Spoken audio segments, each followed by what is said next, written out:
नमस्कार दोस्तों, आज हम चर्चा करेंगे कि चीन कृषि में क्यों और किस हद तक भारत से आगे है, किन किन वजहों से और हमें क्या सीख मिल सकती है।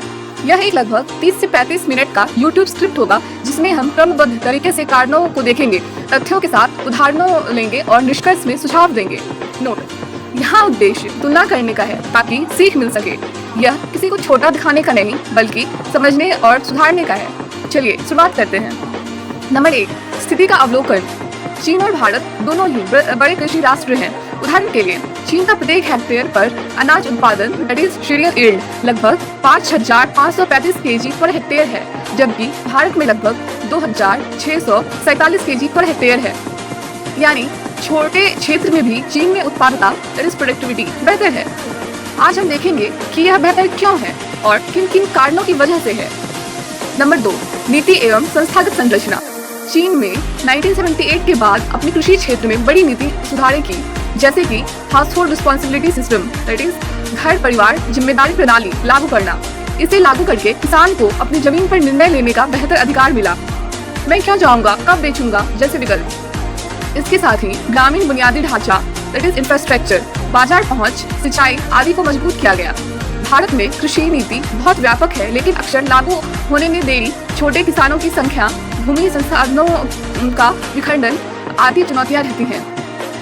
निष्कर्ष देखें तो नीति ढांचा में चीन ने गति पकड़ी, जिसने उत्पादकता बढ़ने में मदद की। और नंबर 3, तकनीक, यंत्रीकरण और कृषि विज्ञान। चीन में कृषि यंत्रों का उपयोग अधिक हुआ है। बड़े बड़े खेत यंत्रों का प्रसार, जिससे समय, श्रम और लागत में लाभ हुआ।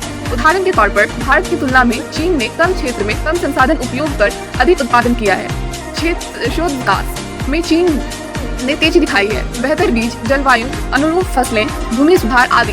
भारत में तकनीक वितरण और छोटे किसान तक पहुंच अभी भी चुनौती है। निष्कर्ष देखें तो तकनीक उपयोग में चीन थोड़ा आगे रहा है। नंबर 4, उत्पादकता व संसाधन प्रबंधन।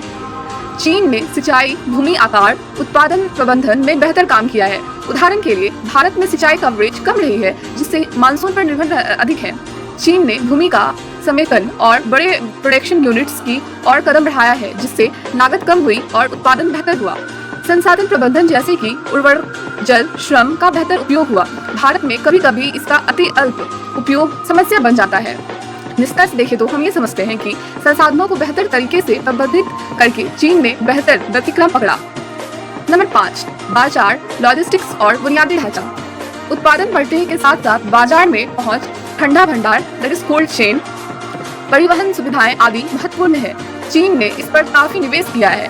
भारत में ग्रामीण सड़कें नेटवर्क, छोटे किसानों का बाजार तक पहुंच, भंडारण क्रियाएं अभी चुनौती है।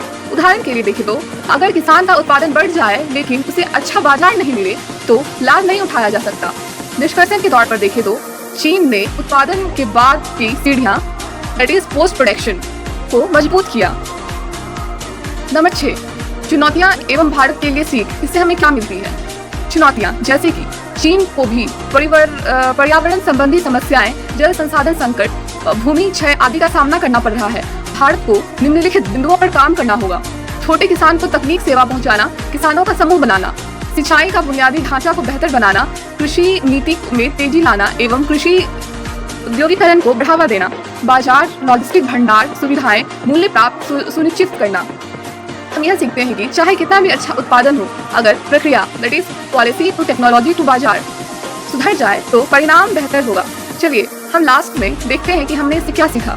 यह कहना अनुचित होगा कि भारत कृषि में खराब है। परिस्थिति यह है कि चीन ने कुछ क्षेत्रों में बेहतर गति पकड़ी और कुछ संरचनात्मक सुधार किए।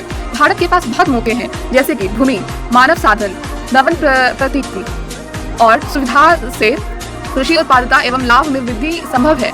हम इस तरह समझ सकते हैं चीन बेहतर क्यों है। नकल नहीं बल्कि शिक्षा, अनुकूलन, अन्वेषण से हम सुधार कर सकते हैं। धन्यवाद।